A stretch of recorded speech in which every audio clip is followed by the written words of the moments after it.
Hey everybody, and welcome to my first dedicated 3D printing video. This is going to be a regular series. I don't know what I'm calling it yet, but for now, it's that series that I don't know the name of yet. Hopefully I'll figure that out before I upload this video.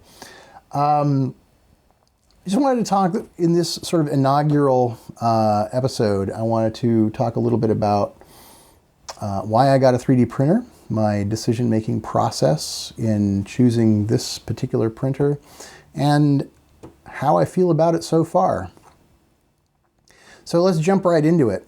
I've actually wanted a 3D printer for a while, and initially I don't think I could have told you exactly why, but there was really something that resonated with me about 3D printing. And as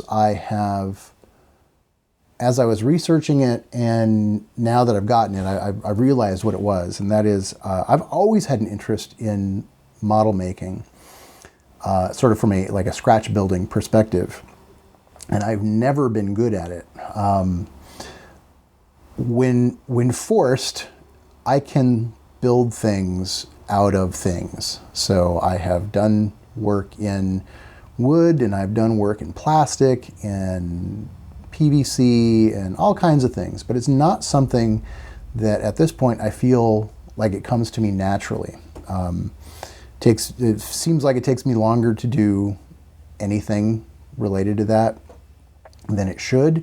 And granted, if I just spent more time doing it, I would get better. The problem is, at this point in my life, I don't really have that time to get better.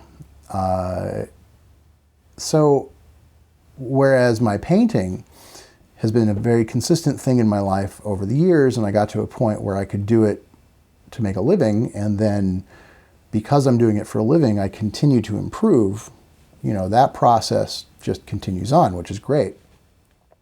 But model making, not so much. But, and aside from my ability, there's also the matter of tools. Even if I just wanted to make,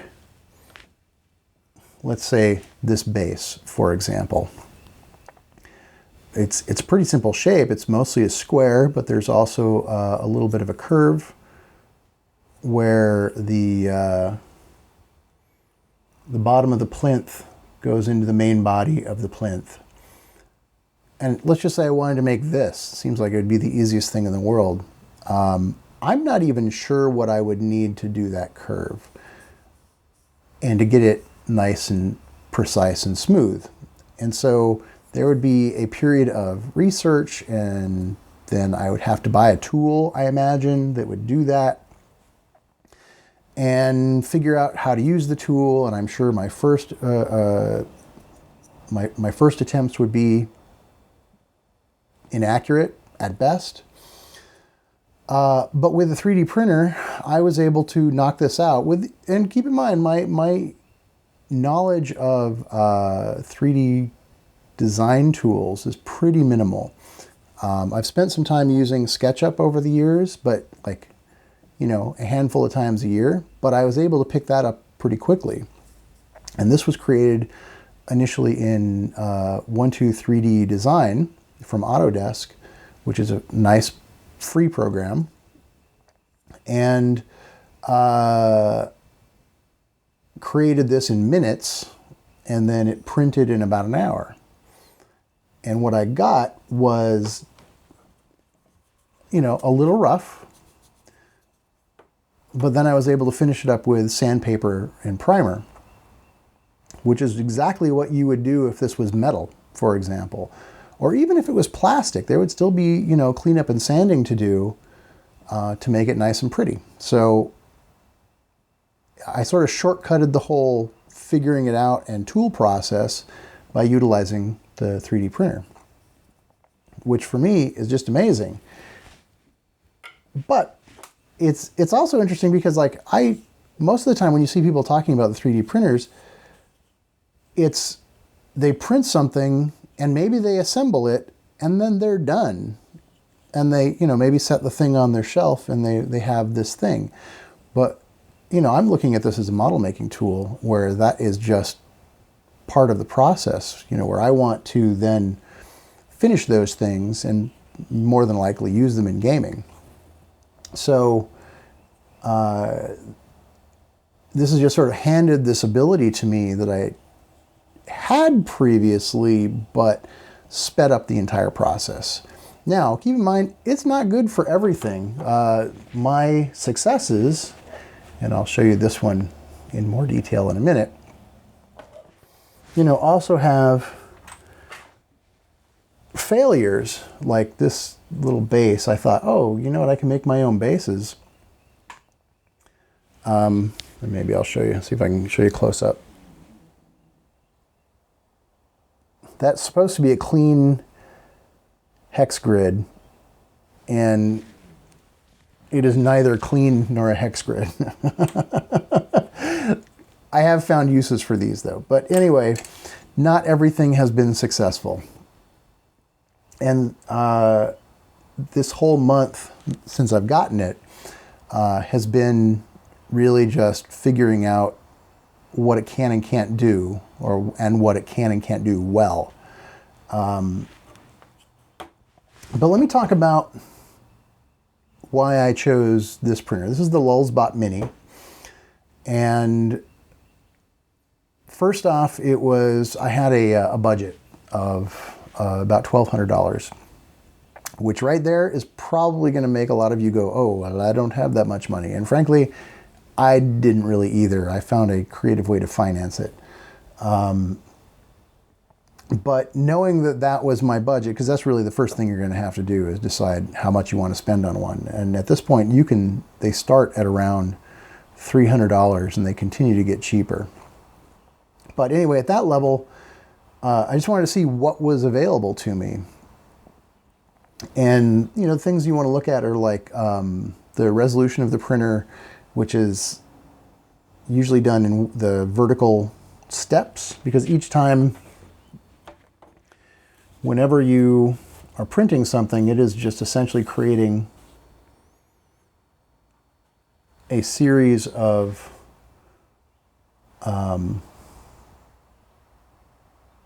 slices, essentially. Think of it like it's just squirting down plastic in layers that are roughly this thick. I don't know if you can even see that.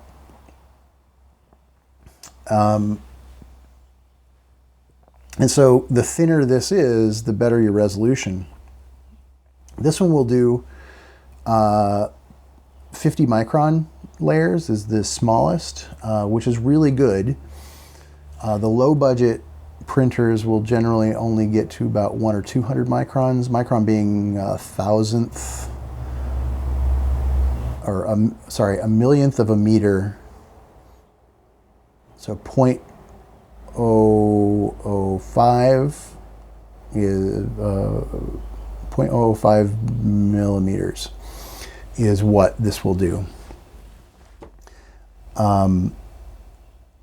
And so you might think, well, and this, like, pretty much everything that you see sitting out here was done at that level. It still leaves, a noticeable texture on your item. And sometimes that's okay. Like, I'm not too worried about it on these barriers because they're supposed to be concrete and they're like cast concrete anyway. And so I will sand them up a little bit. But if it leaves some of that texture there, it'll look great. It'll look fine. And on this building, it's more noticeable. But again, on the table, it'll look fantastic. So I'm not concerned about it. So anyway, that resolution is one of the things. I also had the option of buying this, or I could have bought a stereolithography printer. There's the Noble 1.0 is a stereolithography printer that's about the same price as this. And the stereolithography ones are the ones that have like a tub of resin, and then it shoots UV lasers into the resin to cure it, and then it draws the object out of the tub. You might have seen videos of those. They're really cool, and the resolution for that was about less than half. So like 20 microns, whereas this is 50. And the reason I chose not to get that is that, well, you know, they're kind of messy. And the resin is really expensive. So per piece costs on something like this is just pennies. This is, you know, you're buying your material in these spools. And for example, this spool would probably be, I think it's about $30, $35 for 2 pounds or a kilogram. And I believe the, you know, an equivalent amount of that resin is in the hundreds of dollars.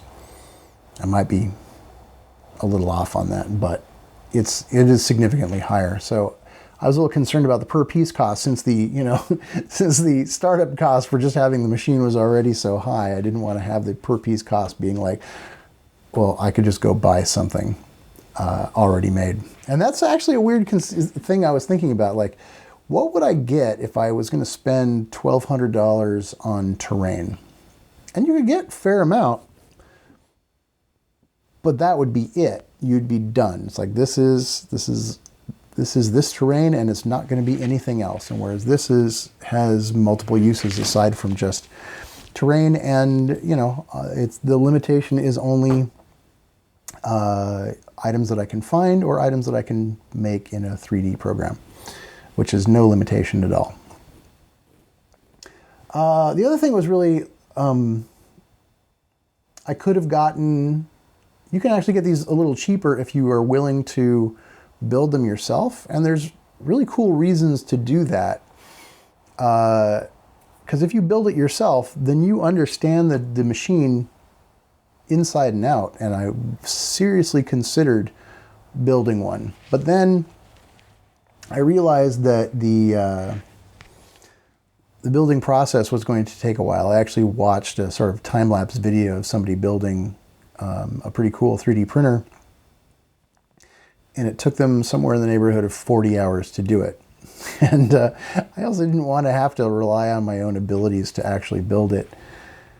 And I didn't, you know, my time is valuable. You know, my time is what I use to pay the bills. You know, that time that I use to paint. So if I had a lot of extra time, that would have been cool. But I didn't have time. So the kits were out. Then on top of that, really the major thing was reviews. What are people saying about the printers? And the reviews for this printer have been pretty much outstanding overall. People love the company. Their support has been apparently very good. I've not had to deal with support at all, so I have no idea whether that's true, but it's nice to know if I do have a problem that I'm probably going to have good people to deal with. And people have said that the machine is pretty bulletproof, and it's also very beginner friendly. Let me tell you, like, for example, one of the things you have to do before you start printing in general is just make sure your bed is level, because that makes a difference in the quality of your print. And so you might have to, on another printer, you might have to go in and actually do adjustments. Well, one of the things this does is before it gets started, that little head comes down and touches the 4 corners of the bed and adjusts itself, which is really cool. So I don't know what that whole bed adjustment process is like because I don't have to do it. The other thing is you can maybe see that there's some stuff hanging off the tip there. That's one of the other things it does is it cleans itself. There's a little cleaning pad in the back here, and it goes back there, and just after it heats up, and it rubs itself on the cleaning pad to clean itself. So it's yet another thing I don't have to do. And then the software that comes with this is software, I guess, an open source software called Cura, but they've created their own version of it, which has a sort of beginner's front end. And what that does is it limits all your options and bakes in a lot of things so that you don't have to think about it. And I have mostly just been using those preset settings for the materials that I've been using. And I've gone into the more detailed version of the program a couple of times when I wanted to experiment with, tweaking some of the settings. But otherwise, I really haven't found it necessary. And the idea that I can just so I bought this, it came in, I set it up, plugged in my computer, installed the software, and then they have a little demo print that you can do. They give you just enough filament to do this one demo. And, you're in under an hour, you're pretty much going, which is amazing. And then after I printed the demo, I loaded up one of my spools of plastic. And for the next week, the thing was running almost nonstop because, again, it takes a while to do some of the prints. But I was just constantly experimenting with it, and I had things that I wanted to do for fun and things that I needed to do for, a project, like these little cargo pods on the carrier. And so it's been great. I think yesterday was the first day since I got it that I didn't run it at all. And I think that was mostly because I just didn't want to spend any time thinking about what I should print. Partially because I'm starting to run low on filament, although I think I have more. I think I have more than I think I have. And I have some projects that I want to do, but I have an account on Thingiverse now, and it lets you sort of collect files that you might want to print in the future. And it's just growing. Like every day in the morning, I spend probably an hour looking over 3D printed possibilities, files that other people have created and just give away for free. For example, this building. This is Outpost 17, I think it's what it's called. And it's made up of several pieces. There is the outbuilding, the railings. Oh, is that kind of come out? No. Yeah, it is. This roof piece, and then the kind of guard tower portion of it. Those are all separate pieces, which you then print and assemble. Maybe I shouldn't have taken that apart. Anyway, print it and assemble it, and you got yourself a heck of a nice terrain piece building. And I gotta say, so far, in terms of buildings, this has been the nicest one I've found, for sci-fi related buildings. There are others. You can get lots of ruined pieces and things that are really good for, 40K style stuff. The selection is not unending, but there's a lot. And these barriers in particular is kind of a funny story. I had found some Jersey barriers and printed them out and told the guy I really liked them. And I said one of the things I was looking for were these large barriers. And he's like, oh, you know what? I actually made some of those. I just hadn't uploaded them yet. And then, within a couple of hours, he'd uploaded these barriers and I downloaded them and printed them. So the community there is really strong too. It's pretty fun. So there is, as long as you don't limit yourself to like any one thing, like I'm just looking for sci-fi terrain pieces. If you have more interest than that, you'll find tons of things to make. And then if you can use 3D printing software, then there's no end to the things that you can make. I did this little barrel, which I need to do more of those. And these are, these display bases I did just for fun. This is just a kind of a cone thing. And then of course the kind of standard square base and the cargo pods and tons of jersey barriers. And oh, I did these cool little sort of gantry kind of technical sci-fi bridges that the guys at the store have been super excited about. But, you know, the options are effectively limitless, and so it's been really cool. Although, I mean, one of the reasons I wanted to get it, oh, by the way, I also made this little tool holder. It's made specifically for this printer.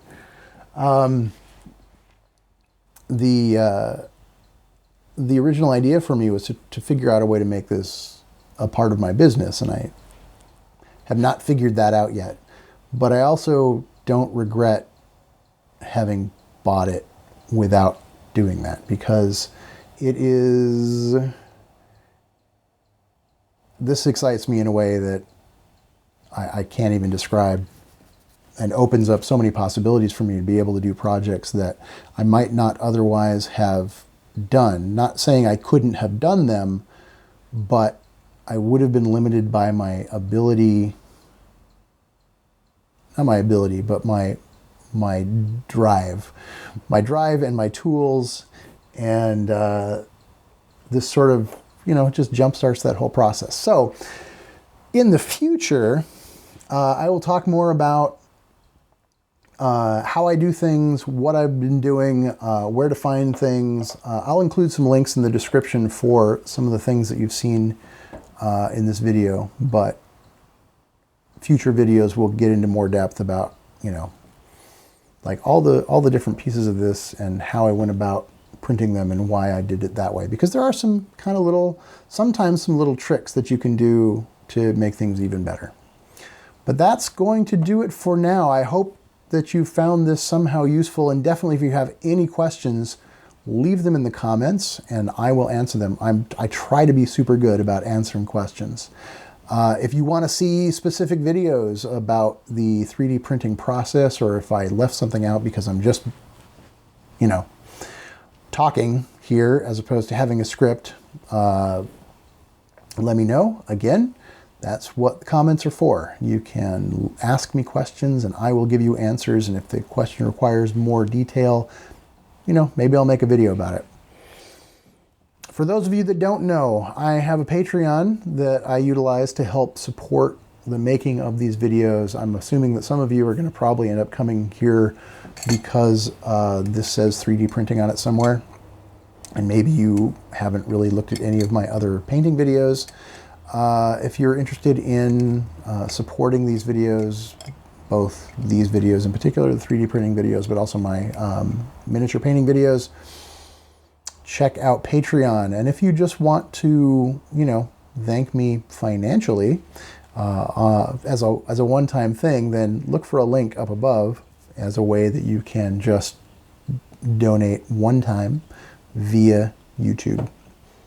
But that's going to do it for now. Thank you all for watching. Again, hope you found it useful, and I will talk to you all later.